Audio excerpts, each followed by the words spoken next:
നമ്മുടെ പറമ്പിലൊക്കെ സുലഭമായി കിട്ടുന്ന കുറച്ച് ഇലകൾ കൊണ്ട് നല്ല അടിപൊളി എന്നാൽ നല്ല ആരോഗ്യ ഗുണമുള്ള ഒരു തോരൻ ഉണ്ടാക്കിയാലോ? ഓടിവായോ. അപ്പോൾ അതിനു വേണ്ടി എടുത്തേക്കുന്നത് കോവലിൻ്റെ തളിർത്ത ഇല, സാമ്പാർ ചീര, പൊന്നാങ്കണ്ണി ചീര, മധുരച്ചീര, പിന്നെ നമ്മുടെ ചക്കക്കുരു. അപ്പോൾ ചട്ടി ചൂടായി വരുമ്പോൾ ഇത്തിരി എണ്ണ ഒഴിക്കുക. എന്നിട്ട് എണ്ണ ചൂടായി വരുമ്പോൾ കുറച്ച് കടുക് ഇടുക. പിന്നെ സൈഡിൽ അമ്മ ഈ ഇലകളെല്ലാം കൂടെ വെച്ചിട്ട് നല്ല കുനുകുനാന്നരിയുന്നുണ്ട്.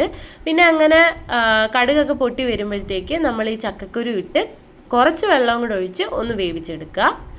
അപ്പോൾ ഞാൻ ആദ്യമേ ഇത് അമ്മ കൊണ്ടു തരുമ്പോഴത്തേക്ക് എനിക്ക് തീരെ ഇഷ്ടമല്ലായിരുന്നു കഴിക്കാൻ. പക്ഷേ ഞാൻ കഴിച്ച് നോക്കിയപ്പോഴത്തേക്ക് നല്ല ടേസ്റ്റി ആയിട്ടുള്ളൊരു സംഭവമാണ്. ഞാൻ ഇതിൻ്റെ ഫാനായി മാറി. അപ്പോൾ അരിഞ്ഞു വച്ചേക്കുന്ന ചീരയെല്ലാം കൂടെ ഇടുക ഇതിനകത്ത്.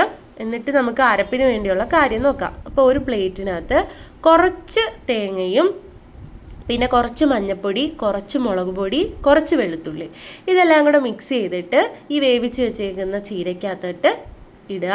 എന്നിട്ട് കുറച്ച് നേരം ഒന്ന് മിക്സ് ചെയ്ത് അടച്ച് വെച്ച് ഒരു 5 മിനിറ്റ് വെച്ച് വേവിച്ച് കഴിഞ്ഞാൽ നല്ല അടിപൊളി തോരൻ റെഡി.